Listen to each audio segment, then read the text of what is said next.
जय मसीह की और परमेश्वर का धन्यवाद। आज हम और इस वक्त मैं चाहता हूँ कि आप ध्यान से वचन को सुने, ध्यान से वचन को सुने, इसलिए कि हम प्रभु की भेड़ें हैं और प्रभु यीशु मसीह ने बोला कि मेरी भेड़ें मेरा शब्द सुनती हैं और मेरे पीछे चलती हैं और मैं उन्हें अन्य जीवन देता हूँ। तो प्रभु का धन्यवाद इस वक्त के लिए। और प्रभु का धन्यवाद। प्रभु भोज क्यों, हम क्यों प्रभु भोज लेते हैं? अनेक लोगों को ये चीज़ें मालूम नहीं और इसलिए मैं आज इस विषय को थोड़ा मैं आपके सामने खोलना चाहता हूँ कि हम प्रभु भोज क्यों लेते हैं, क्यों यीशु मसीह ने प्रभु भोज की स्थापना की, क्यों प्रभु ने यह विधि चर्च को दिया। पर प्रभु यीशु मसीह ने चर्च को केवल दो विधियाँ दिया है, दो पर्व, दो विधियाँ, दो संक्रमण बोला जाता है। पहला बपतिस्मा और दूसरा प्रभु भोज। बपतिस्मा हम एक बार लेते हैं जब हम प्रभु के चरणों में आते हैं, जब हम प्रभु को जानते हैं अपनी आत्मा में और हम निर्णय लेते हैं हम यीशु मसीह का अपने प्रभु को में स्वीकार करेंगे। उस प्रभु को में स्वीकार करके हम उसके पीछे चलेंगे ताउम्र पूरी जिंदगी, उसकी सेवा करेंगे, उसकी उपासना करेंगे और इसलिए हम उसको उद्धार करते हुए ग्रहण करते हैं। तब हम बपतिस्मा लेते हैं। बपतिस्मा के द्वारा हम अपना जीवन प्रभु के चरणों में समर्पित करते हैं। जब हम उसे उद्धारकर्ता के रूप में अपने जीवन में, अपने हृदय में ग्रहण करते हैं, निर्णय लेते हैं, इसे मन फिराव करते हैं और उसके बाद उस निर्णय के बाद हम अपना जीवन प्रभु के चरणों में समर्पित करते हैं और इस समर्पण की विधि को बपतिस्मा कहते हैं। और उसके बाद बपतिस्मा तो एक बार होता है, लेकिन जो प्रभु भोज की स्थापना प्रभु ने की वो बार बार की चीज़ है। प्रभु ने एक बार की चीज़ दी, बार बार की चीज़। और यीशु मसीह ने प्रभु भोज को क्या बोला, इसको हम लोग देखेंगे। तो मैं चाहता हूँ कि इस वक्त आप जहाँ भी हैं आप अपनी बाइबल से यूहन्ना की किताब उसका 13वां अध्याय हम यहाँ पर निकालेंगे। यूहन्ना की किताब का 13वां अध्याय और हम वहाँ पर इस चीज़ को देखेंगे कि यीशु मसीह जो है वो अपने चेलों के साथ आखिरी फसह खाने के लिए इकट्ठे हुए। फसह का पर्व इजरायलियों का पर्व था और परमेश्वर ने इस पर्व को उनको इसलिए दिया था कि इस पर्व में वो, इस पर्व के दिन वो, जिस दिन पर्व मनाया जाता था, वो मिस्र से बाहर निकले थे। परमेश्वर ने उनको मिस्र से बाहर निकाला था मेमने के लहू के द्वारा और इसी विषय को वो लोग हर वर्ष मनाते थे और इसी को प्रभु यीशु मसीह ने प्रभु भोज में कन्वर्ट किया। तो यहाँ पर हम देखते हैं, मैं समझता हूँ उसके 5 पद से हम लोग आगे पढ़ें। तब बर्तन में पानी भर, अच्छा एक मिनट, थोड़ा और ऊपर से पढ़ लें, 3 से पढ़ लें।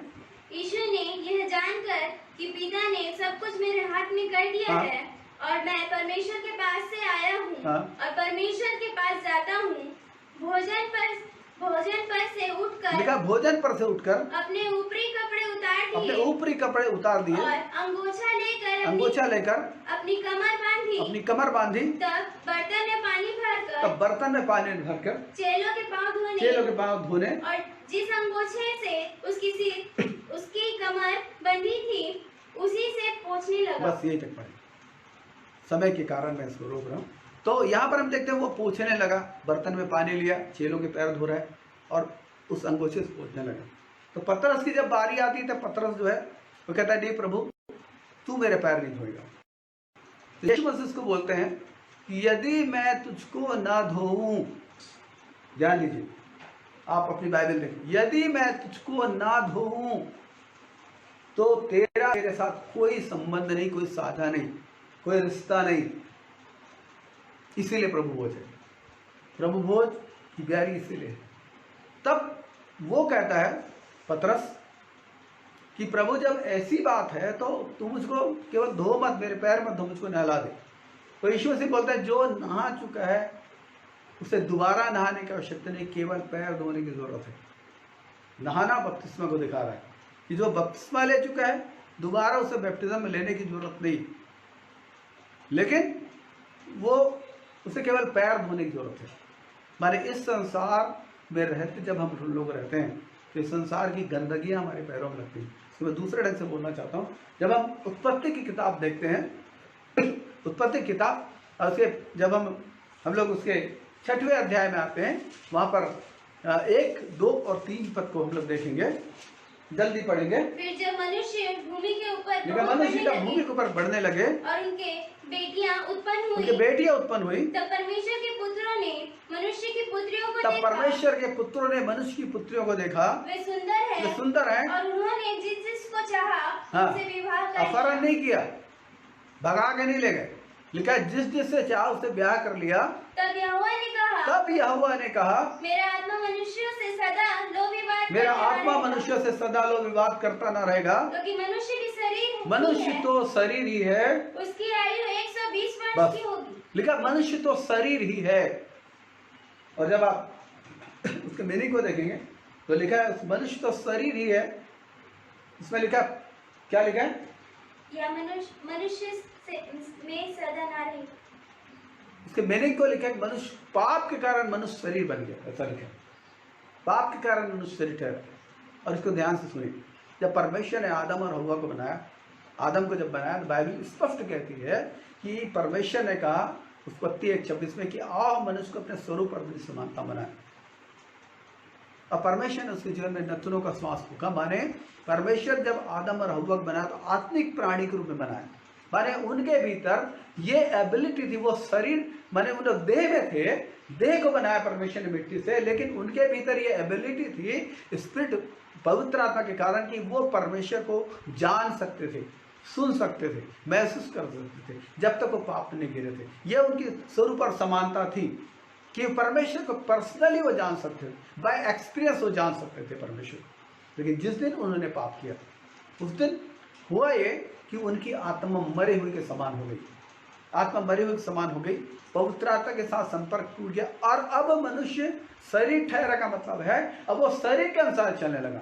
मैंने जो बात उसकी आंखें देख रही है उस बात को वो माइंड में विश्लेषण कर रहा है, और जिन बातों को सही समझ रहा है वो माइंड में विश्लेषण करके उन्हीं बातों के पीछे चलने लगा, उन्हीं बातों के पीछे वो चलने लगा, और इसीलिए वो शारीरिक हो गया, इसीलिए वो शारीरिक हो गया। और यहाँ पर हम देखते हैं कि मनुष्य परमेश्वर के पुत्र माने स्वर्गदूत, जिसके बारे में मैंने कई बार बोला, ये 190 स्वर्गदूत थे जो मनुष्यों की सहायता और सेवा के लिए नियुक्त किए गए थे। लेकिन शैतान जब गिराए गए, इन्होंने शैतान का पक्ष लिया और मनुष्य के खिलाफ, मनुष्य जाति को बर्बाद करने के लिए, मनुष्य के वंश को, स्त्री के वंश को बर्बाद करने के लिए इन्होंने क्या किया, मनुष्य के पास जब गए इन्होंने उनके साथ उनकी बेटियों का रिश्ता मांगा।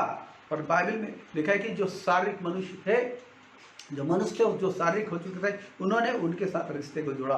माने जो बातें उन्होंने आंखों से देखी, जो बातें उनको ठीक समझ पड़ी, उनकी बुद्धि के अनुसार, परमेश्वर की बुद्धि के अनुसार नहीं, क्योंकि परमेश्वर की से तो उनका जीवन अलगाव हो चुका था। वे देखी हुई बातों में लग गए थे, इसलिए शरीर ठहरे, और जो कुछ उन्होंने देखा उसको सच माना, और इस प्रकार से वो देखी हुई बातों पर भरोसा करके आगे बढ़े।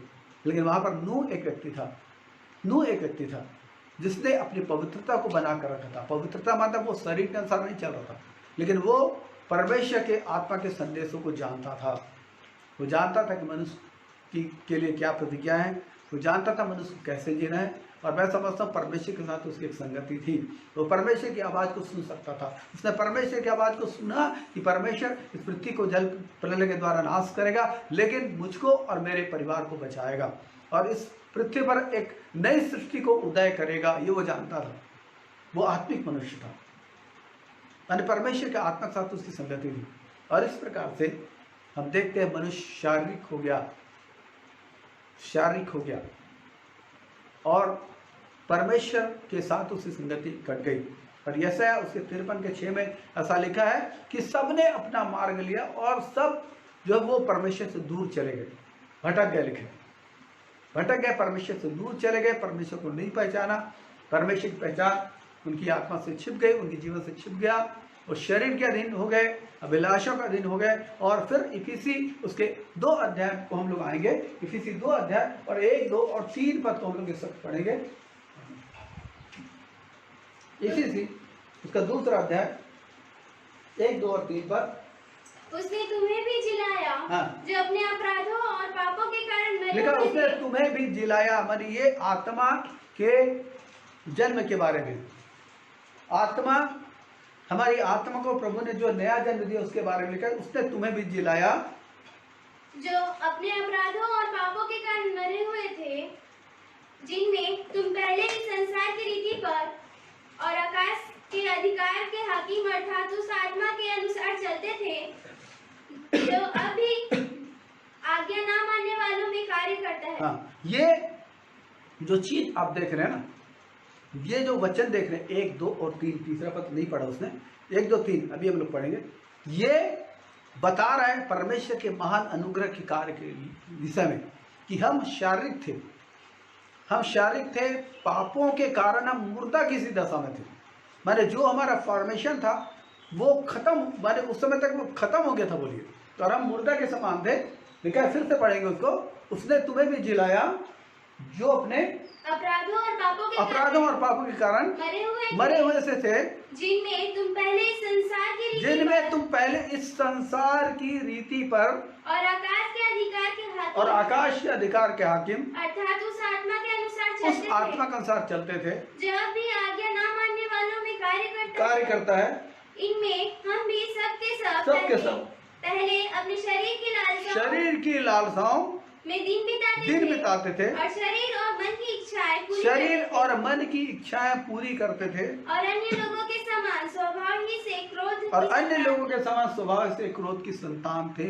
ये हमारी कंडीशन थी, बोलना चाहिए कि हम शारीरिक थे। ये शारीरिक मनुष्य का चित्र है जो मन के अभिलाषों के अनुसार चलता है, संसार की रीतियों पर चलता है, वो परमेश्वर की आवाज को नहीं सुनता। ये शारीरिक मनुष्य, लेकिन परमेश्वर ने हम पर दया की, उसने हमारी आत्मा को पुनर्जन्म दिया, पुनर्जीवन दिया, हमारी आत्मा को उसने जिलाया ताकि हमारी आत्मा फिर से उस एबिलिटी को प्राप्त करे जो आदम के भीतर थी, परमेश्वर को जानना, परमेश्वर को सुनना, परमेश्वर को समझना, परमेश्वर के उद्देश्यों को, मर्जी को समझना, सुनना, सीखना, जानना। ये एबिलिटी यीशु मसीह को ग्रहण करने के कारण हमारे भीतर आई है। और इसीलिए प्रभु भोज की स्थापना इसलिए की गई कि हमारी आत्मा ने उद्धार पाया। मैंने बताया था उद्धार के 3 चरण होते हैं, आत्मा का उद्धार, प्राण का उद्धार और शरीर का उद्धार। तो आत्मा ने उद्धार पाया और एक दिन प्रभु ने ठहराया जिस दिन आकाश के बादलों पर आएगा और हमारे शरीर की दीनहीन दशा को बदल देगा, हमारी देह को अपनी महिमा के अनुकूल देह के समान करेगा और हमको उठाकर ले जाएगा। ये हमारा उद्धार कंप्लीट हो जाएगा। लेकिन वर्तमान में हम जिस प्रक्रिया से गुजर रहे हैं वो है प्राणों का उद्धार, माने हमारे विचारों में, हमारी भावनाओं में, हमारी इच्छाओं में, हमारी कल्पनाओं में, हमारे चरित्र में, हमारे चाल चलन में, इनमें छुटकारे की आवश्यकता है। इनमें छुटकारे की आवश्यकता है क्योंकि पाप में रहने के कारण हमारी प्रैक्टिसिंग वैसी है, हमारी प्रैक्टिस लाइफ वैसी है। और इसलिए प्रभु ने दया किया कि हम गुनाहों में न रहें, हम संसार की रीतियों पर न रहें, हम आंखों की अभिलाषों में न रहें, हम शरीर की अभिलाषों में न रहें, हम उन गंदी चीज़ों में न रहें जो विनाश को लाते। लेकिन परमेश्वर चाहते कि हम शरीर, आत्मा और प्राण पूरी रीति से पवित्र निर्दोष ठहरें। और इसीलिए प्रभु भोज की ब्यारी को प्रभु ने रखा कि हम आते हैं प्रभु के वचन का, उससे शिक्षा से अपने आप को चेक करते हैं और चेक करके हम अपने गुनाहों की माफ़ी को मांगते हैं प्रभु के साथ, और फिर हम प्रभु भोज लेते हैं ताकि प्रभु में शुद्ध करे, ताकत दे, सामर्थ दे, ताकि हम प्रभु के लिए वैसा जी सके जैसा वो चाहता है। हमारा जीवन वैसा हो सके, हमारे विचार, हमारी भावनाएं, हमारी इच्छाएं, हमारे कार्य, हमारे व्यक्तित्व, हमारे चाल चलन जैसा वो चाहता है। कि याद रखिए इस चीज़ को, हम पुत्र के स्वरूप में होने के लिए बुलाए गए, हम यीशु मसीह के समान बनने के लिए बुलाए गए, स्वभाव में, चरित्र में यीशु मसीह के समान बनने के लिए बुलाए गए। और इस विषय को लेकर मैं आपके सामने आया हूँ और इसे सरल ढंग से समझने के लिए मैंने यहाँ पर एक विषय को लाया है और वो है शिष्य। कि हम लोग यीशु को ग्रहण करके हम लोग शिष्य बने, हम लोग ईसाई नहीं बने, हम लोग क्रिश्चियन नहीं बने, हम लोग शिष्य बने। याद रखिए, हम लोग शिष्य बने। हमारी धार्मिकता यीशु मसीह है, हमारा धर्म परमेश्वर के जो काम है जो उसने ठहरा है वो हमारा धर्म है, इसे पूरा करना हमारी धार्मिकता यीशु मसीह। तो शिष्य, और मैं इस वक्त हम लोग कुछ बिंदुओं में देखेंगे कि शिष्य का मतलब क्या होता है, प्रभु ने क्या बताया, और कुछ विश्लेषण करेंगे। और आप लिख सकते हैं इसे, और जरूर लिखिए क्योंकि हम सीखते इसलिए कि सिखा सकें। इसलिए जब ये चीज़ें नोट्स आपके पास होंगी आप बहुत ही सरलता से आप लोगों को सिखा सकेंगे।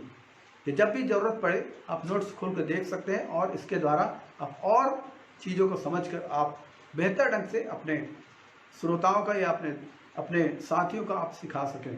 तो शिष्य की परिभाषा आप शीर्षक लिख सकते हैं। और सबसे पहला जो पॉइंट है वो शिष्य की कैसा होता है, तो शिष्य, आप लिख सकते हैं पहला पॉइंट, शिष्य वचन के अनुसार परमेश्वर का आज्ञाकारी होता है। शिष्य जो होता है वचन के अनुसार परमेश्वर का आज्ञाकारी होता है। यह शिष्य की पहचान है। आप शिष्य हैं, आप इसको माइंड कीजिए। शिष्य वो होता है जो गुरु के पीछे चलता है। तो उसी चीज का है कि गुरु के पीछे हम कैसे चलते हैं, अपने प्रभु के पीछे हम कैसे चलते हैं, कैसे चलते हैं, कैसे हम अपना जीवन उसको कुर्बान करते हैं, या कैसे हम समर्पण उसके सामने करते हैं। तो पहला बिंदु है शिष्य ये वचन के अनुसार परमेश्वर का आज्ञाकारी होता है। हम यूहन्ना रचित सुसमाचार 8वां अध्याय 31 और 32 पद को पढ़ लेंगे। यूहन्ना रचित सुसमाचार 8वां अध्याय 31 और 32। तब यीशु ने उन यहूदियों से जिन्होंने उस पर विश्वास किया था, यीशु ने उन यहूदियों से जिन्होंने उस पर विश्वास किया था कहा, हाँ? यदि तुम मेरे वचन में बने रहोगे, प्रभु ने बोला, ध्यान कीजिए, यदि तुम मेरे वचन में बने रहोगे तो सचमुच मेरे चेले ठहरोगे, सचमुच मेरे चेले ठहरोगे, तुम सत्य को जानोगे और तुम सत्य को जानोगे, और सत्य तुम्हें स्वतंत्र करेगा। ये एक चेले के जीवन के लिए बहुत ही महत्वपूर्ण आवश्यकता है। वर्तमान समय बहुत सारे लोग प्रभु पास आ रहे हैं, लेकिन समर्पण करना नहीं सीख रहे, पापों से फिरना नहीं सीख रहे, मन फिराव नहीं सीख रहे, पश्चाताप करना नहीं सीख रहे। मैं आपको बोलना चाहता हूं कि शिष्य होने का मतलब क्या होता है। शिष्य वह व्यक्ति है जो वचन के अनुसार परमेश्वर की आज्ञा का पालन करता है। और यहां पर हम देखते हैं, जब हम वचन के अनुसार परमेश्वर की आज्ञा का पालन करते हैं, हम स्वतंत्रता को प्राप्त करते हैं, हम स्वतंत्रता को प्राप्त करते हैं। जब इस विषय को आगे देखेंगे तो यहूदी लोग यीशु मसीह के साथ विवाद करने लगे, है ना। तो विवाद करने लगे, देखिए यहाँ पर विवाद करने लगे। चलो आगे पढ़े।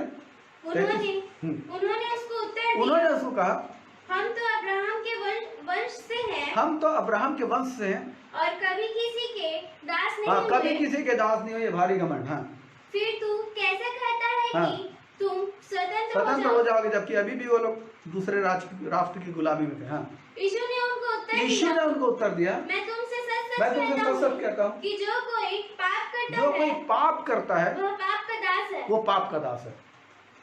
आगे, दास सदा घर में नहीं रहता, दास सदा घर में नहीं रहता, पुत्र सदा रहता है। इसलिए यदि पुत्र तुम्हें स्वतंत्र करेगा तो सचमुच तुम स्वतंत्र हो जाओगे। और ये स्वतंत्रता की हमारे प्राणों को आवश्यकता है, हमारे व्यक्तित्व को इस स्वतंत्रता की आवश्यकता है, हमारे चाल चलन में इस स्वतंत्रता की आवश्यकता है जो यीशु मसीह देते हैं। और यह स्वतंत्रता आती है परमेश्वर के वचन को फॉलो करने के कारण, परमेश्वर के वचन के अनुसार परमेश्वर का आज्ञाकारी होने के कारण ये आज़ादी हमारी जिंदगी में आती है।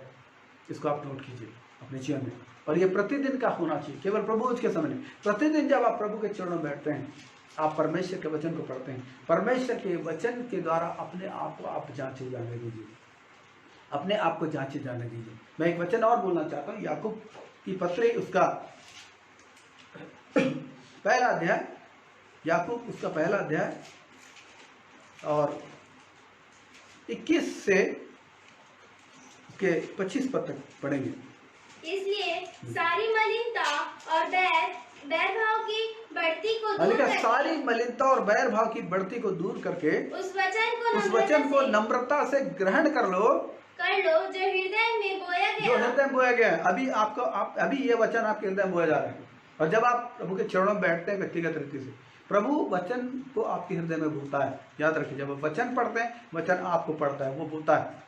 तो लिखा है कि सारी मलिनता और बैर भाव की बढ़ती को दूर करके उस वचन को नम्रता से ग्रहण कर लो जो हृदय में बोया गया, जो तुम्हारे प्राणों का उद्धार कर सकता है। जो वही तुम्हारे प्राणों को उद्धार कर सकता है। वचन के द्वारा ही छुटकारा आता है, वही तुम्हारे प्राणों को उद्धार कर सकता है। फिर आगे क्या लिखा है? परंतु वचन पर चलने लिखा, इसीलिए लिखा है वचन पर चलने वाले बनो और केवल सुनने वाले मत बनो जो अपने आप को धोखा देते केवल हैं। जो सुनते हैं और नहीं मानते वो अपने आप को धोखा देते हैं। क्योंकि जो कोई वचन का सुनने वाला हो, जो कोई वचन का सुनने वाला है और उस पर चलने वाला ना हो, तो वह उस मनुष्य के समान है, जो अपना स्वाभाविक मुंह दर्पण में देखता है, जो अपना स्वाभाविक मुख दर्पण में देखता है, इसलिए कि चला जाता, इसलिए कि वो अपने आप को देखकर चला जाता और तुरंत भूल जाता है कि मैं कैसा था। ये बहुतों की कंडीशन है, ये बहुतों की दरिद्रता ये है, दरिद्रता। वे वचन से देखते हैं परंतु भूल जाते हैं कि मैं कैसा था, अपने आप को चेक नहीं करते। फिर आगे क्या लिखा? पर जो व्यक्ति स्वतंत्रता की सिद्ध व्यवस्था पर ध्यान करता हाँ, रहता स्वतंत्रता की सिद्ध व्यवस्था जो प्रभु का वचन है, स्वतंत्रता की सिद्ध व्यवस्था पर ध्यान करता रहता है, वह अपने काम में इसलिए आशीष वो पाएगा, अपने काम में इसलिए आशीष पाएगा कि कि सुनकर भूलता नहीं, पर वैसा ही काम करता है जैसा वचन उसको इंस्ट्रक्ट करता है, जैसा वचन उसको निर्देश करता है, वैसा ही वो काम करता है। यह इसलिए वचन बहुत ही महत्वपूर्ण है आपके जीवन के लिए, क्योंकि परमेश्वर वचन से बाहर नहीं जाते, पवित्र आत्मा वचन से बाहर नहीं जाते। अगर आप वचन से बाहर जाकर कुछ भी करने की कोशिश करें, आप सफल नहीं होंगे, आप किसी भी तरीके से सफल नहीं होंगे। इसलिए जो भी आप कुछ करते हैं, सबसे पहले आप परमेश्वर के वचन का सहारा लीजिए कि वचन क्या करता है। कंफर्म हो जाइए कि परमेश्वर वचन के अनुसार आपके साथ सहमत है, और तब आप उस कार्य को करने के लिए स्टेप आउट कीजिए। मुझे घटना याद आ रही है, बहुत ही दुखान घटना है, और ये एक भटकी हुई एक लड़की की घटना है। उसका भटकाव के बारे में बताना चाहता हूँ।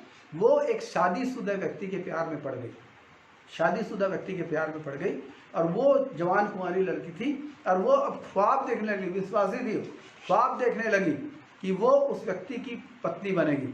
और ऐसा करने के लिए उसने क्या किया, उपवास प्रार्थना शुरू किया, और उसने कई लोग अपना साथी बनाया। उसके साथ कुछ ऐसे लोग भी मिल गए जो बिल्कुल उसके साथ हाँ में हाँ मिलाने वाले, और भविष्यवाणी भी करने लगे, यहाँ जो तू चाह रही बिल्कुल वही होगा, बिल्कुल वही होगा।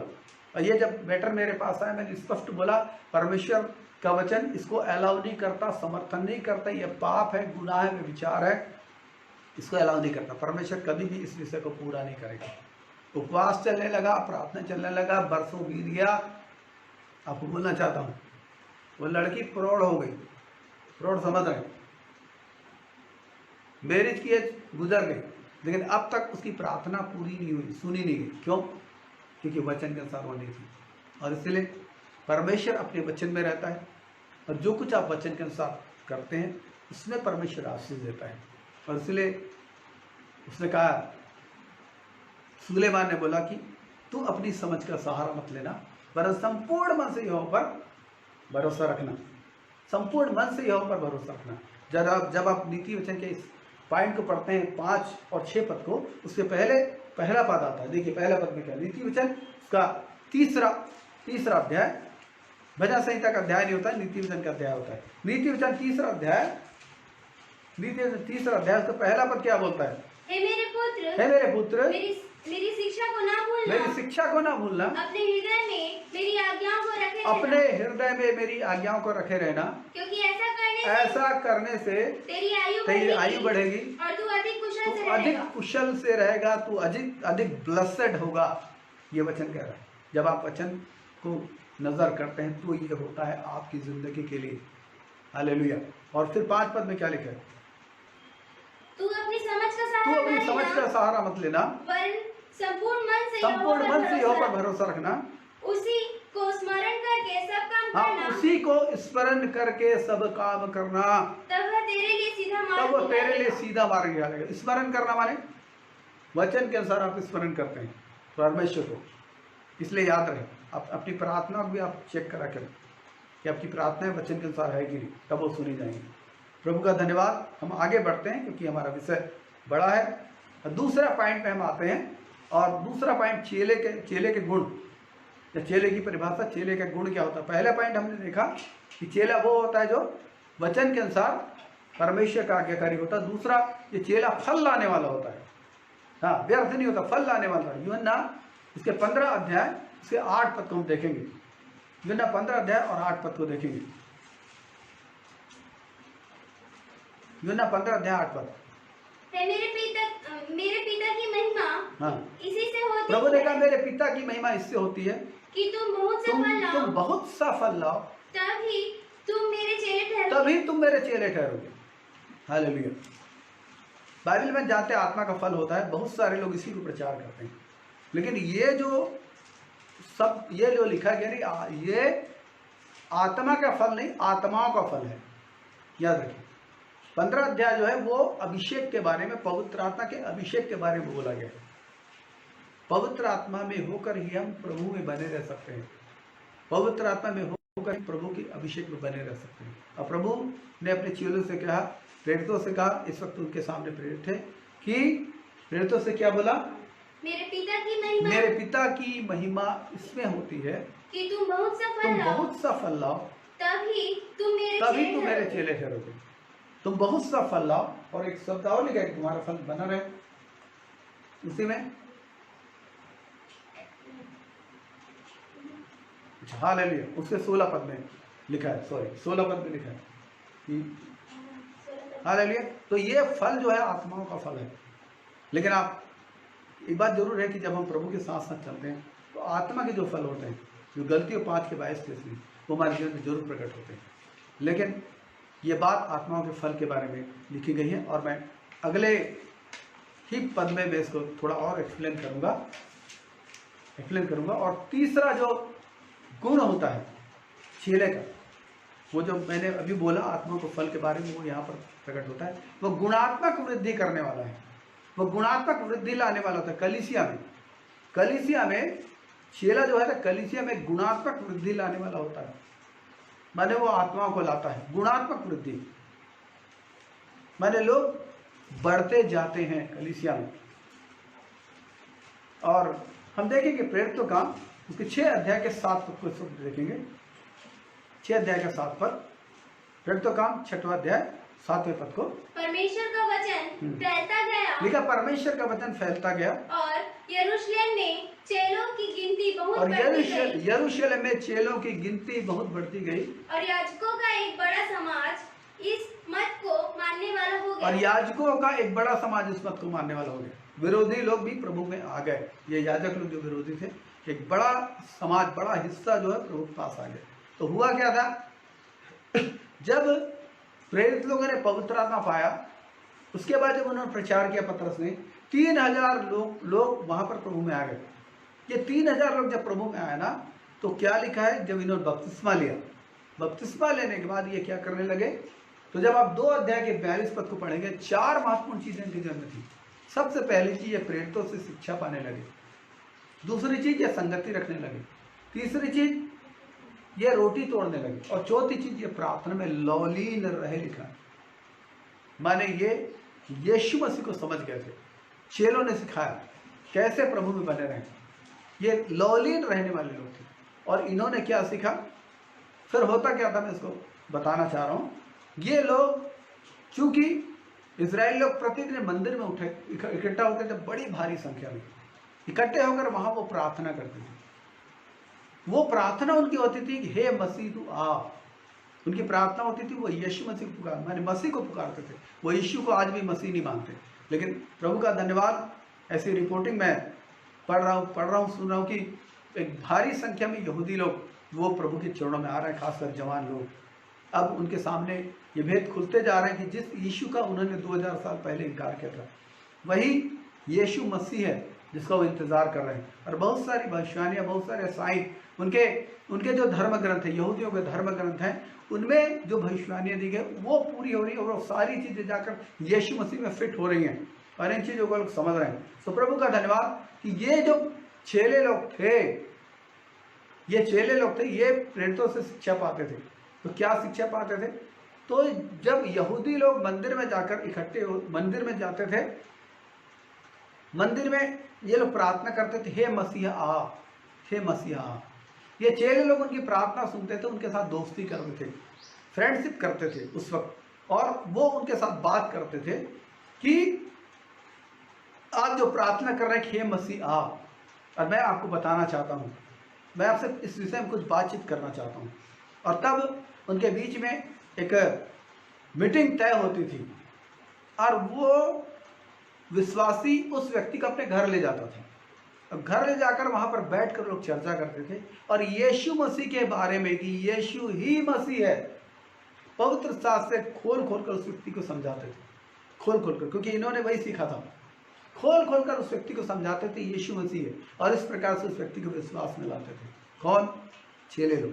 तो चेलों के कारण प्रेरित लोग तो बेचारे वचन सुनाते थे भीड़ में, और बहुधा उनको जेल में डाल दिया जाता था, उनको परेशान किया जाता था। लेकिन ये जो चेले जो थे जिनको जेल में डाला नहीं जाता था, ये जाकर उन लोगों को पकड़ के लाते थे, उनको मसीह पर विश्वास करना सिखाते थे और उनको चेला बनाते थे। और इसीलिए लिखा है कि बहुत ही जल्दी बहुत बड़ी भीड़ वहां पर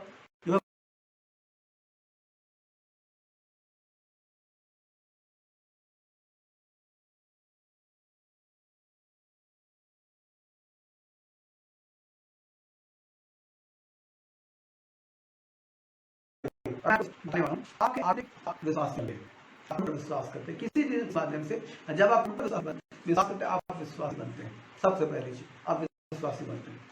विश्वासी बनने के बाद आप प्रभु की संगति में रहकर आप प्रभु का अनुसरण करना सीखते हैं, प्रभु का अनुसरण करते हैं और आप चेला बनते हैं। विश्वासी का क्या चिन्ह होता है?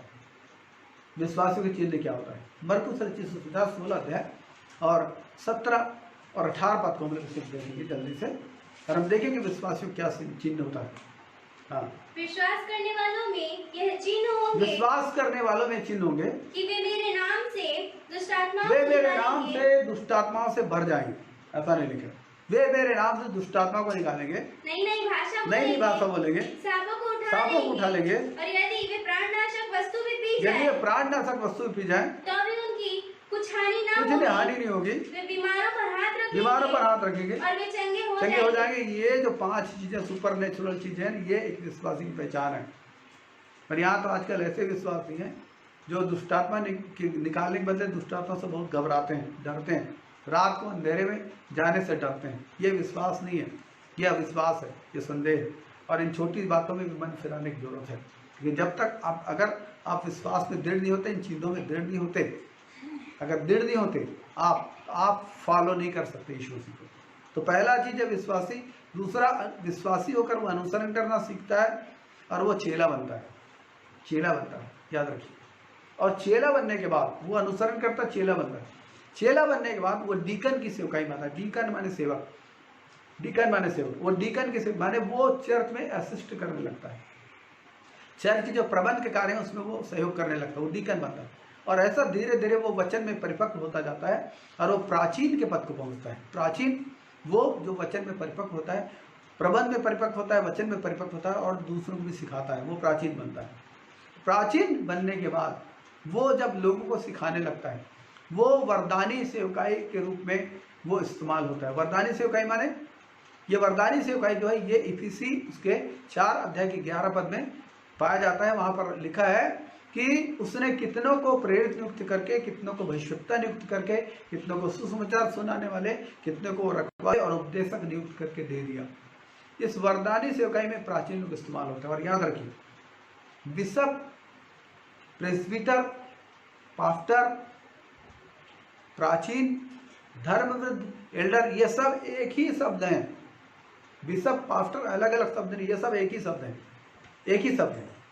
तो ये प्राचीन जो होता है, जब विश्वास से अपना जीवन आरंभ करता है, प्रभु का अनुसरण करके वो चेला बनता है, अनुसरण करता है, और वो फिर डीकन की सेवकाई में आता है। ये हर व्यक्ति के लिए है, ये हर विश्वासी के लिए है।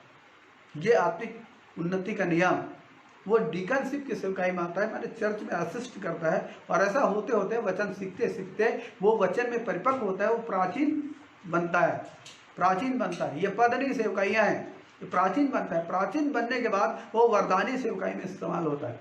और जब वरदानी सेवकाई में इस्तेमाल होता है तो उसका जो गोल होता है वो कलीसिया निर्माण, अर्थात झुंड का निर्माण, कलीसियाई झुंड का निर्माण। क्योंकि कलीसिया इस पृथ्वी पर कलीसिया परमेश्वर का दर्शन है, ये परमेश्वर का लक्ष्य है कि ये पूरी पृथ्वी कलीसिया से भर जाए, आत्मिक झुंडों से भर जाए।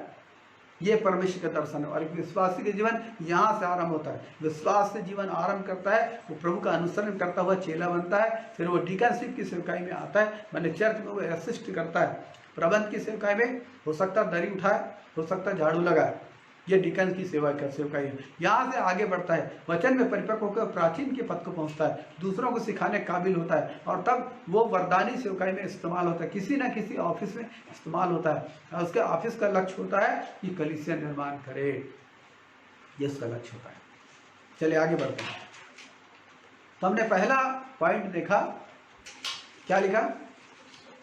वो शिष्य जो होता है वचन के अनुसार परमेश्वर का आज्ञाकारी होता है। दूसरे पॉइंट में हमने देखा कि वो फल लाने वाला होता है। और तीसरे पॉइंट में हमने देखा कि वो गुणात्मक वृद्धि करने वाला होता है, माने उसकी सेवकाई से कलीसिया वृद्धि होती है। गुणात्मक वृद्धि, उसकी सेवकाई से कलीसिया वृद्धि होती है, कलीसिया बढ़ती है, नई कलीसियाएं बनती हैं। चौथा महत्वपूर्ण एक बिंदु है अनुसरण का, वह त्याग करने वाला। त्याग करने वाला। और हमें केवल एक पद को लेंगे, मत्ती उसके 10वें अध्याय उसके 36 और 37 पद को पढ़ देंगे। मत्ती का 10वां अध्याय 36 और 37 पद को पढ़ देंगे। मनुष्य के बैरी उसके घर ही के लोग होंगे, जो माता या पिता को मुझसे अधिक प्रिय जानता है वह मेरे योग्य नहीं। प्रभु ने बोला जो माता या पिता को मुझसे अधिक प्रिय जानता मेरे योग्य नहीं। और जो बेटा या बेटी को मुझसे अधिक प्रिय जानता है वह मेरे योग्य नहीं। मेरे योग्य नहीं। और जो अपना क्रूस लेकर मेरे पीछे ना चले वह मेरे योग्य नहीं। हाँ, अब ध्यान दीजिए इसको। ये जीवन के और क्षेत्र में भी ये चीजें लागू होती हैं।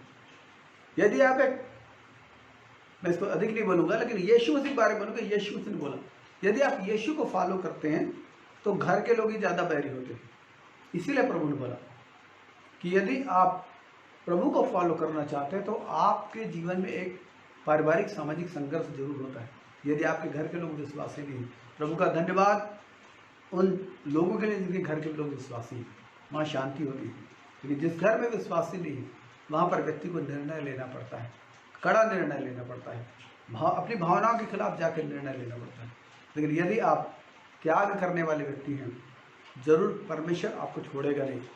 मत्ती रचित सुविचार के 19 अध्याय के 27 से 29 तक देखेंगे। मैं जो बोल रहा हूँ वो बातें यहाँ पर लिखी है। मत्ती उसके 19 अध्याय के 27 से 29, 27 से 29 को इस वक्त देखें। इस पर पतरस ने उनसे कहा, देख हम तो सब कुछ छोड़ के तेरे पीछे हो लिए हैं। पतरस यीशु मसीह से बोलता है, देख हम तो सब कुछ छोड़कर तेरे पीछे हो लिए हैं, तो हमें क्या मिलेगा? यीशु ने उनसे कहा, मैं तुमसे सच कहता हूँ कि नई सृष्टि में जब मनुष्य का पुत्र अपनी महिमा के सिंहासन पर बैठेगा, तो तुम भी जो मेरे पीछे हो लिए हो 12 सिंहासनों पर बैठकर इज़राइल के 12 गोत्रों का न्याय करोगे। ये 12 प्लेटों का अनुग्रह मिला हमारे लिए। क्या है आगे? और जिस किसी ने, अब इसमें हम लोग आ गए, और जिस किसी ने घरों या भाइयों या बहनों या पिता या माता या बाल बच्चों या खेतों को प्रॉपर्टीज को मेरे नाम के कारण छोड़ दिया, छोड़ना पड़ गया है, इसका मतलब है छोड़ दिया है, उसको 100 गुना मिलेगा और वह अनंत जीवन का अधिकारी होगा। क्या आप इस बात पर विश्वास करते हैं कि वो 100 फोल्ड आपको देगा, 100 गुना देगा? विश्वास करते हैं? यदि नहीं तो विश्वास कीजिए। और जब सामने ये चीजें आती हैं कि किसे छोड़ें, बुद्धिमानी पूर्वक प्रभु को पकड़ रही है, क्योंकि अनंत काल तक साथ देने वाले यही है। हो सकता है आपको कुछ समय तक कष्ट सहना पड़े, लेकिन उसके बाद हो गए परमेश्वर मेल मिलाप कराने वाला परमेश्वर है। जिस साधु सुंदर सिंह को उनके पापा ने जहर खिलाया था और जहर खिलाकर ट्रेन में डाल दिया था, परमेश्वर ने उस साधु सुंदर सिंह को बचाया। और जब वो साधु सुंदर सिंह वो अपनी सेवकाई में थे, और एक समय ऐसा भी आया जब उनके पापा ने उनको घर बुलाया, और जिस संपत्ति से साधु सुंदर सिंह को बेदखल किया गया था, उसी संपत्ति को उनके पापा, उनके चाचा ने उनकी सेवकाई में लगाया और विदेश यात्रा करने के लिए उसी संपत्ति से देते थे। और साधु सुंदर सिंह के किताब को प्रकाशित करवाने से उसी संपत्ति से उनको मिला, जिस संपत्ति से उनको बेदखल किया गया था, जिस घर से निकाला गया था, उसी घर में उनका स्वागत हुआ। उनके पापा, उनकी मम्मी तो खत्म हो गई थी, उनके पापा, उनके चाचा जिन्होंने उनको अपमानित किया था उन्होंने उनको सम्मानित किया, उनका हेल्प किया। अगर ये साधु सुंदर सिंह के साथ हो सकता है, आपके साथ भी हो सकता है, क्योंकि ये वचन मेरा आपका नहीं है, ये वचन सर्वशक्तिमान परमेश्वर का वचन है। इस पर फेथ कीजिए, इस पर विश्वास कीजिए, इस पर विश्वास कीजिए। अब आगे पॉइंट पर हम बढ़ते हैं। और चेले का गुण होता है वो सामर्थ्य के काम करने वाला होता है। और याद रखिए, हालेलुया, यीशु मसीह के जीवन के दो फेज थे, बोलना चाहिए, दो पहलू थे। पहली चीज उनका पर्सनल लाइफ, कि पर्सनल लाइफ में बहुत नम्र थे, दीन थे, और बहुत सारी चीजें लिखी हैं। और दूसरी चीज वो आज्ञाकारी थे, एक विशेष गुण था कि परमेश्वर के आज्ञाकारी थे। दूसरी चीज थी उनकी सेवकाई, जीवन और सेवकाई। और हम प्रभु के लोगों के जीवन में भी ये चीजें लागू होती हैं कि हमारा पर्सनल लाइफ प्रभु के समान हो और हमारी सेवकाई भी प्रभु के समान हो। तो यीशु मसीह के पर्सनल लाइफ के बारे में क्या लिखा है मैं बोलना चाहता हूँ। देखिए फिलिप्पी उसके 2 अध्याय और 5 पद से हम लोग देखेंगे, 5, 6, 7, 8, 9। और कई लोग निकालें, फिलिप्पी 2 अध्याय 5 से पढ़ेंगे। और कई लोग पूछते हैं कि याकूब उसके 4 अध्याय के 10 पद का मतलब क्या है कि तुम उसके सामने दीन बनो, तुम्हें शिरोमणि बनाएगा। उसको प्रैक्टिकल यहाँ पर यीशु के लाइफ में हम देखते हैं। हाँ, जैसा मसीह यीशु का स्वभाव था वैसा ही तुम्हारा स्वभाव हो, जिसमें परमेश्वर के स्वरूप में होकर भी परमेश्वर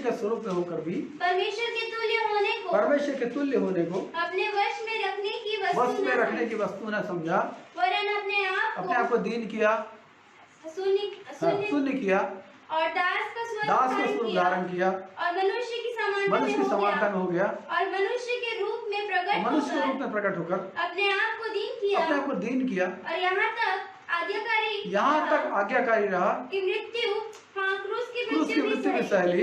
इस कारण परमेश्वर ने उसको अति महान भी किया, और उसको वो नाम दिया जो सब नामों में श्रेष्ठ है। उसको महान किया और नाम दिया। क्यों?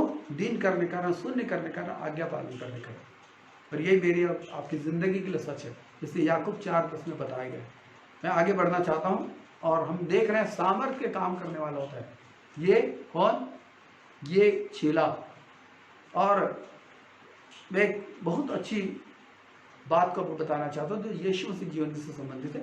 लूका रचित सुसमाचार 13 अध्याय 31 और 32 पद को पढ़ देंगे।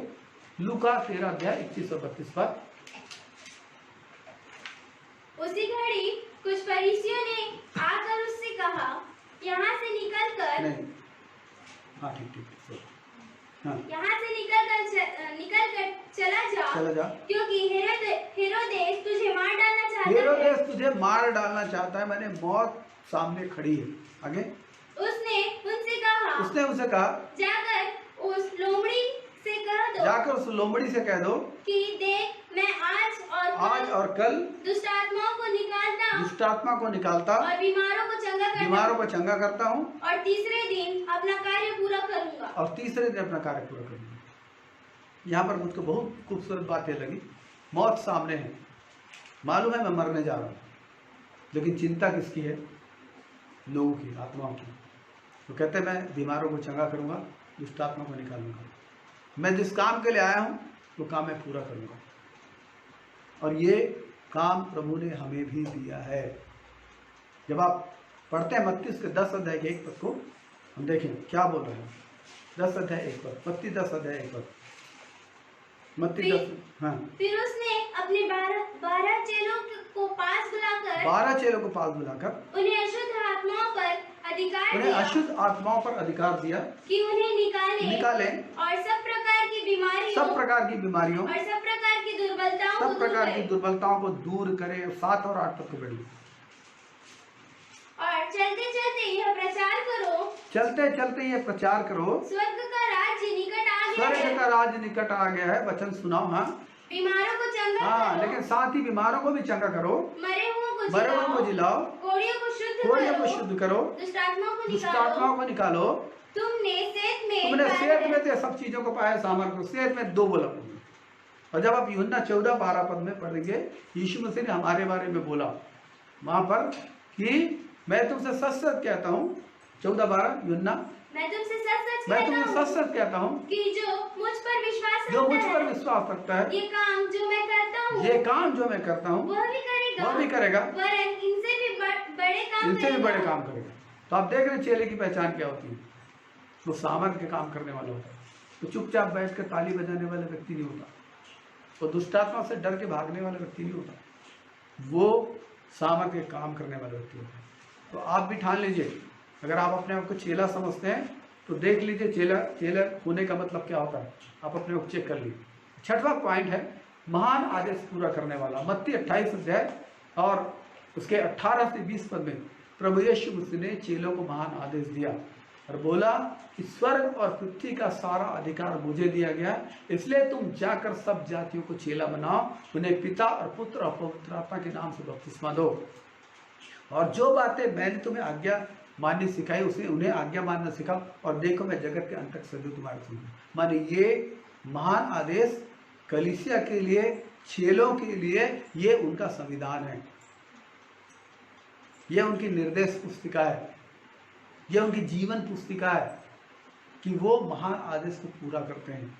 और ये हर चेले के लिए, याद रखिए, हर चेले के लिए, केवल कुछ लोग के लिए नहीं, हर एक चेलों को महान आदेश को पूरा करना है। और हम 7वें पद में जाते हैं और ये 7वां पद बताता है कि आपस में प्रेम करने वाला, ये चेले की निशानी होती है। वो फूट करने वाला व्यक्ति नहीं होता, वो आत्मिक व्यक्ति है। तो परमेश्वर की आवाज़ को सुन सकता है, परमेश्वर की आवाज़ को सुनता है। और परमेश्वर का आत्मा कभी नहीं चाहेगा कि लोग आपस में फूट करें, विवाद करें, झगड़ा करें, एक दूसरे से बैर रखें, एक दूसरे के खिलाफ हो जाएं, एक दूसरे को माफ़ न करें, एक दूसरे की टांग खींचे। ये परमेश्वर का काम नहीं है। परमेश्वर का काम है मेल मिलाप, भाईचारे का प्रेम, ये परमेश्वर का काम है। और यीशु मसीह ने क्या बोला, यूहन्ना 13 अध्याय उसकी 34 और 35 पढ़ेंगे। मैं जल्दी आगे बढ़ना चाहूँगा। मैं तुम्हें एक नई आज्ञा देता हूँ कि एक दूसरे से प्रेम रखो, जैसा मैंने तुमसे प्रेम रखा है, वैसा ही तुम भी एक दूसरे से प्रेम रखो। यदि आपस में प्रेम रखोगे तो इसी से सब जानेंगे कि तुम मेरे चेले हो। ये प्रभु ने बोला। बहुत सारे विश्लेषण करने की बातें हैं, लेकिन आप जानिए कि जो चेला होता है ना, वो प्रेम करने वाला चेला, प्रेम भाईचारे के प्रीति को ढूंढने वाला होता है। वो फूट करने वाला, झगड़ा करने वाले नहीं। शारीरिक व्यक्ति ही फूट और झगड़ा करता है ना। देखेंगे पहला कुरिन्थियों के 3 अध्याय में आएंगे और मैं थोड़ा इसको दिखाना चाहता हूँ आपको, ताकि आप अपने आप को और या अपने दल में से, अपने झुंड में से किसी व्यक्ति को पहचान सकते हैं। 3 अध्याय उसके 1 पद से पढ़ेंगे। हे भाइयों, मैं तुमसे इस रीति से बातें ना कर सका। ये जो कुरिन्थियों की कलीसिया थी ना, ये मसीह के ज्ञान से प्लस वरदानों से परिपूर्ण कलीसिया थी। और इस कलीसिया में फूट, विरोध, ये चीजें थी। और पौलुस कह रहा है कि हे भाइयों, मैं तुमसे इस रीति से बातें न कर सका जैसे आत्मिक लोगों से, परंतु जैसे शारीरिक लोगों लेकिन से। मैं ऐसे बात कर रहा हूँ जैसे शारीरिक लोगों से, और जो मसीह में बालक हैं, मैंने तुम्हें दूध पिलाया, अन्न ना खिलाया, क्योंकि तुम उसको नहीं खा सकते थे, वरन अब तक भी नहीं खा सकते हो, क्योंकि अब तक तुम क्या हो, शारीरिक हो। हाँ, इसलिए कि जब तुम्हें डाह और झगड़ा है, तो क्या तुम शारीरिक नहीं हो। तो मैं आपको बोल रहा हूँ, कोई व्यक्ति हो सकता है, मैंने बहुत बार इस चीज को देखा है, सुना है कि एक व्यक्ति ज्ञान से भर सकता है, वरदान से भर सकता है, लेकिन मसीह में वो मजबूत है, आत्मिक है, बढ़ रहा है। इसकी पहचान है कि वो भाईचारे के प्रेम को ढूंढने वाला व्यक्ति होता है। ये मसीह में बढ़ने की पहचान है। वरदान बढ़ने की पहचान नहीं है, ज्ञान बढ़ने की पहचान नहीं है। पहचान क्या है कि वो व्यक्ति यीशु मसीह के समान प्रेम में बढ़ रहा है कि नहीं बढ़ रहा है अपने भाइयों के साथ। यीशु मसीह के समान प्रेम में बढ़ रहा है कि नहीं बढ़ रहा है। ये एक व्यक्ति के आत्मिक परिपक्वता की पहचान होती है, वरदान पहचान नहीं होती, ज्ञान पहचान नहीं होती। ये प्रेम जो इन प्रैक्टिकल वो करता है अपने कलीसिया में अपने भाई बहनों के साथ, ये होता है। वो क्षमा करता है, वो सहता है, वो सहनशीलता दिखाता है, वो झुकता है, वो दीन होता है, वो समझाता है। वो ऐसा व्यक्ति होता है जो अगापे प्रेम को प्रमोट करता है अपने जीवन से। ये आत्मिक परिपक्वता की पहचान है और ये हर एक विश्वासी होना चाहिए। प्रभु ने बोला, हे छोटे झुंड मत डर, तेरे पिता को ये भाया है कि तुझे एक राज दे। लेकिन मैंने कई बार गवाही दी, मैंने बहुत सारे छोटे झुंड को राज पाते नहीं, बिखरते और टूटते देखा है। क्योंकि लोगों के भीतर जब बैर आ गया, लोग भीतर दाह आ गया, लोग भीतर गलत चीजें आ गई, लोग भीतर झगड़े आ गए, वो छिन्न भिन्न हो गया और उस झुंड ने राज नहीं पाया। लेकिन एकता के लिए सबसे महत्वपूर्ण चीज है कि हम भाईचारे के प्रेम में चलें।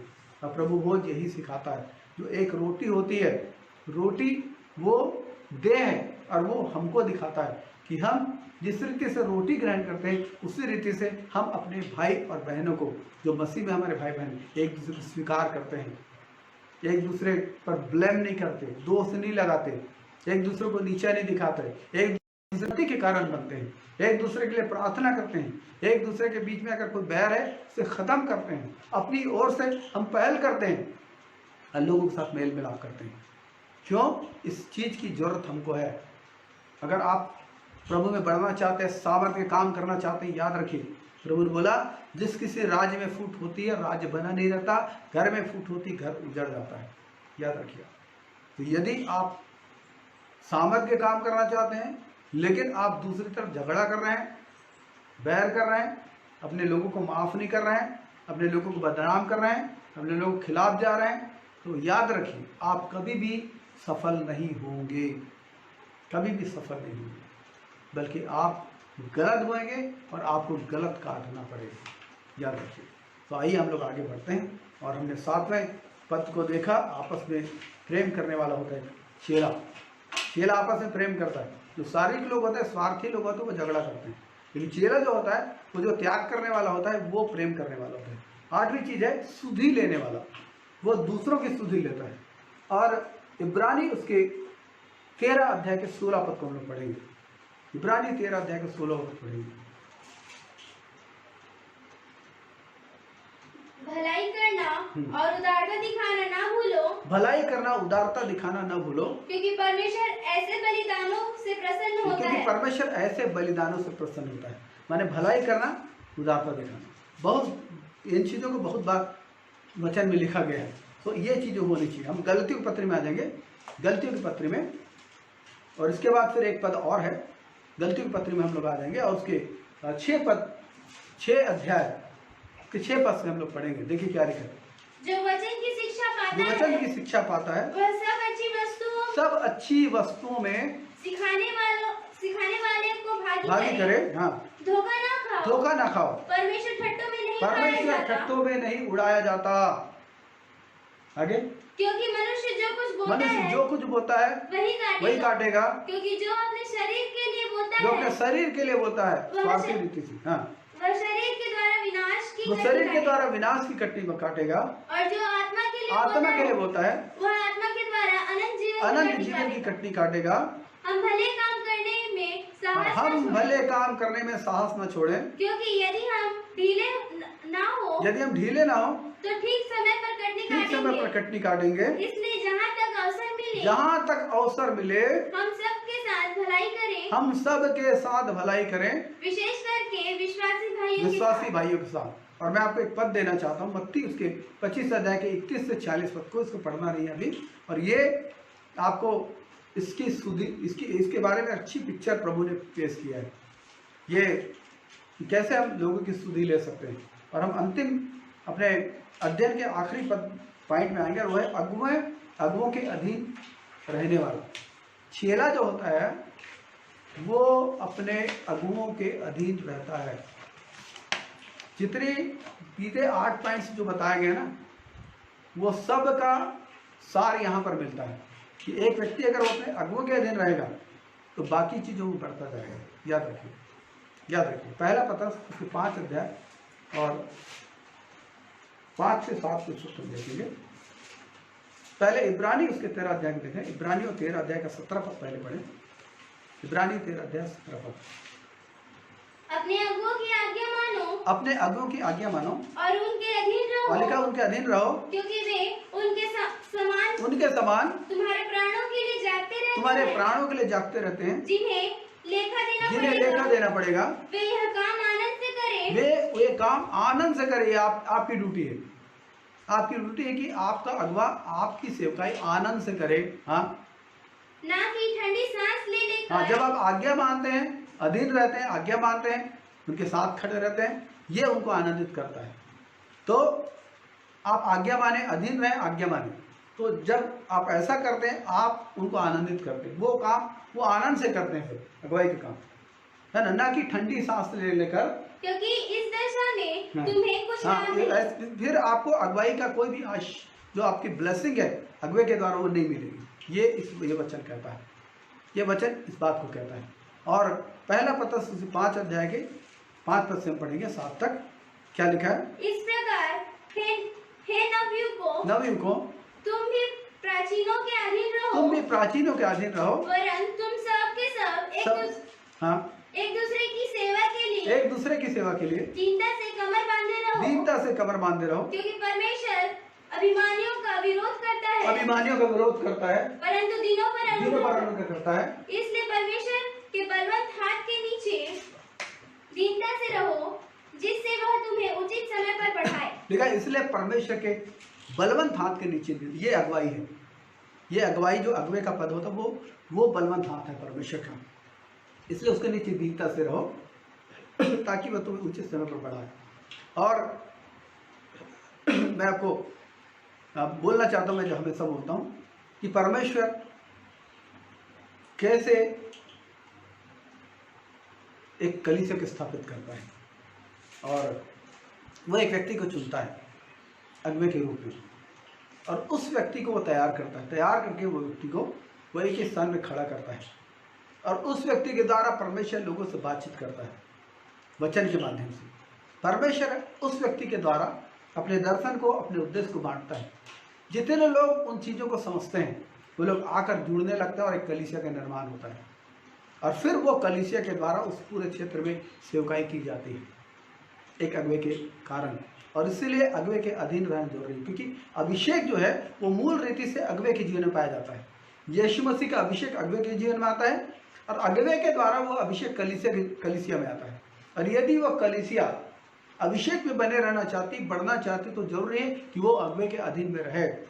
और मैं आपको बोलना चाहता हूँ, इसका उदाहरण है मूसा और हारून, ये अगुवे ठहराए गए थे। और आप देखें, परमेश्वर ने इनका अगुवाई के लिए अभिषेक किया था, और परमेश्वर से बातचीत करके ये लोग मिस्र के देश से इजराइलियों को छुड़ाकर कनान देश ले जा रहे थे। और रास्ते में क्या क्या आप जानते हैं, जितने लोग अभिषेक के खिलाफ उठे सब खत्म हो गए। याद रखें, अगुवे का अभिषेक परमेश्वर की ओर से अभिषेक होता है। वो कमजोर हो सकता है उसके अंदर कमजोरी हो, वो भी एक मनुष्य है, लेकिन कलीसिया को बोला गया कि उसके अधीन रहे, आपसे बात कर सकते हैं। तो बीते समय परमेश्वर ने 4 बातों को मुझको बताया कि एक अगुवे के अधीन आप कैसे रहते हैं, एक अगुवे के अभिषेक का सम्मान आप कैसे करते हैं।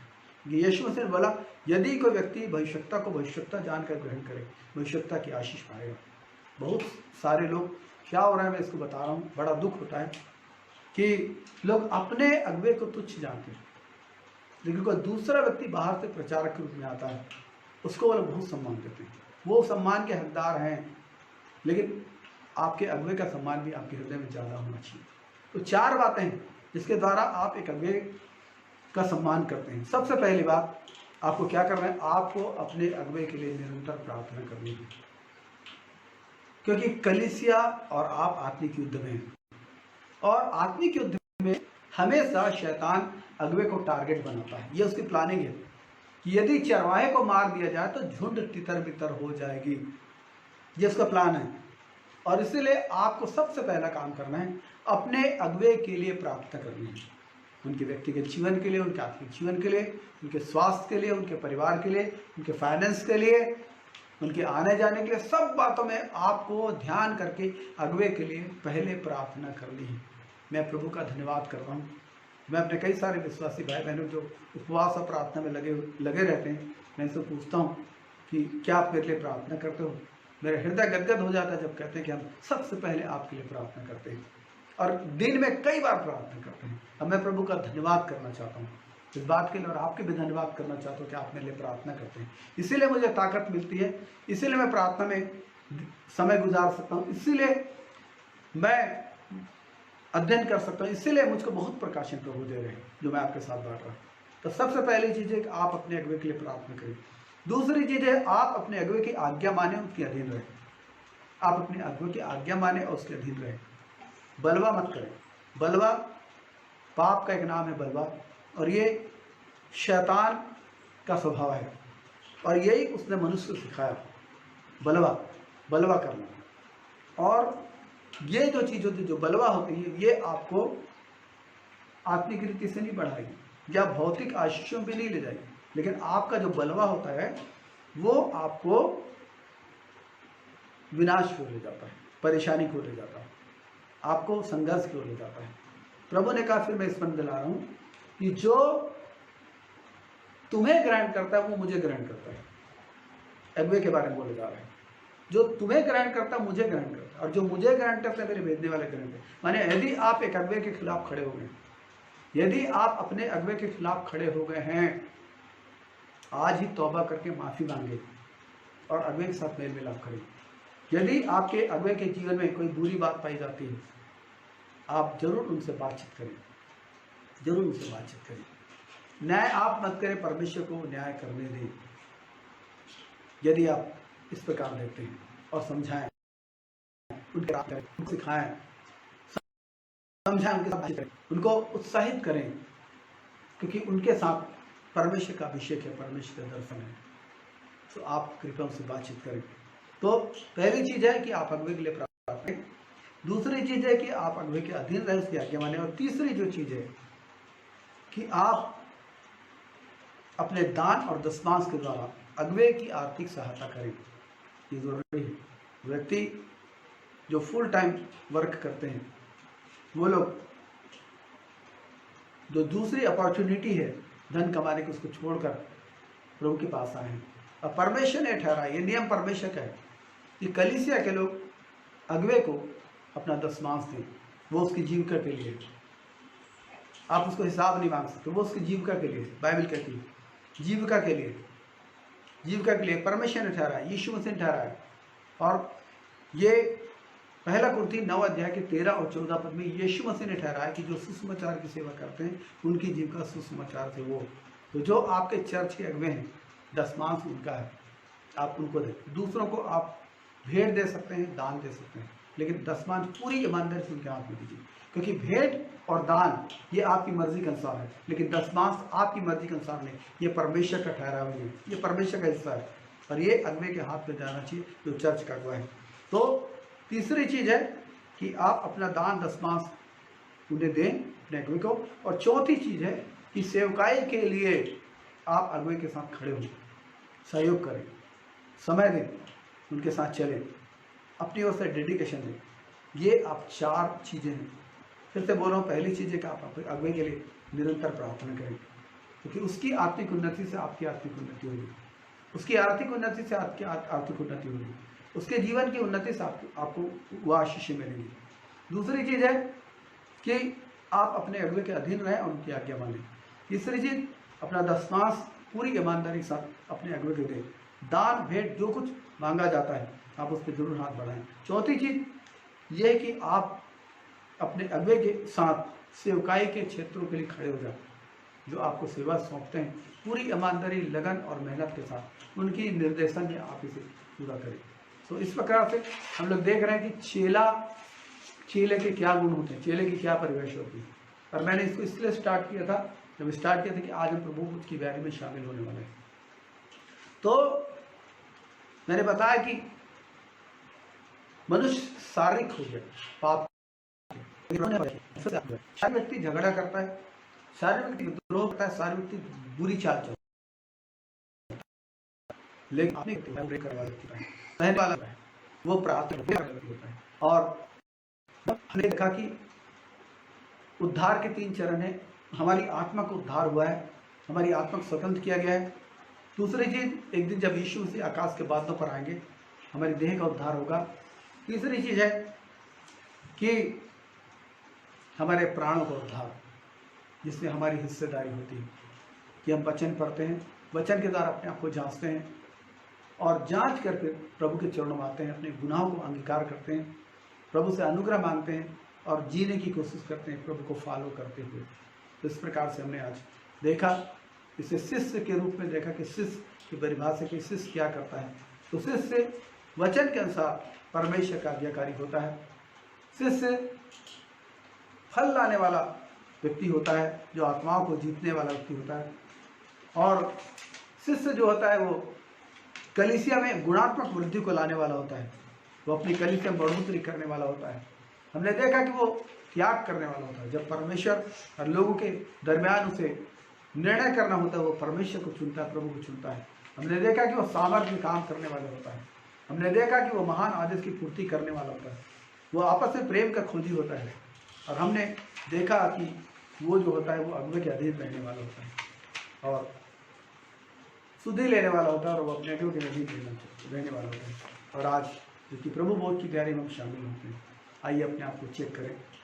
मैं विश्वास करता हूँ कि जब इस वक्त आपके साथ मैंने परमेश्वर के वचन को बांटा, जरूर कोई ना कोई विषय आपके हृदय को छू रहा होगा, कोई ना कोई गलती या कमी आपको दिखाई दे रही होगी, कोई ना कोई ऐसी बात जरूर आपके हृदय को टच कर रहा होगा कि आपने ये गलती की, ये गुनाह किया, ऐसा नहीं करना था आपको। आज आप अपने आप को सही कर लें, अपने भाई बहनों के साथ, अपने अगुवे के साथ, अपने कलीसिया के लोगों के साथ। याद रखिए, कलीसिया मसीह की देह है, कलीसिया मसीह की दुल्हन है और हमें सौभाग्य मिला कि हमें इस कलीसिया में जुड़ने का अवसर मिला। उस कलीसिया को तोड़ने की कोशिश न करें, उस कलीसिया में गलत चीज़ें बोने की कोशिश न करें, उस कलीसिया को परिपक्व बनाने की कोशिश करें, परिपुष्ट बनाने की कोशिश करें, उस कलीसिया को मजबूत बनाने की कोशिश करें। ये हर एक शिष्य का दायित्व है। आप शारीरिक मत बनिए, हम शारीरिक थे लेकिन अब आत्मिक हैं, हम आत्मिक आत्मवर्धित हैं। आइए हम लोग जब प्रभु की तैयारी में शामिल होते हैं, आइए हम लोग आइए हम लोग प्रार्थना करें। दयालु सामर्थ्य परमेश्वर, हम आपका धन्यवाद देते हैं आपकी अनंत महिमा में करुणा के लिए। फिर से एक बार आपने हम पर दया की, हम आपके चरणों में आ सके, आपको धन्यवाद दे सके, आपकी आराधना कर सके, वचनों से सुन सके। आपका धन्यवाद प्रेमी परमेश्वर पिता, धन्यवाद करते हैं कि आज के दिन आपने हमें से हर एक को पिता आत्मा में तृप्ति किया। आपका धन्यवाद पिता, यीशु मसीह नासरी के नाम से हम आपके चरणों में आते हैं, धन्यवाद देते हैं। अपने देश को, अपने पूरे संसार को अपने लोगों से अर्पित करते हैं। कोरोना वायरस एक ताड़ना के रूप में है प्रभु जी, जिसे आपने इस पृथ्वी पर अनुमति दिया।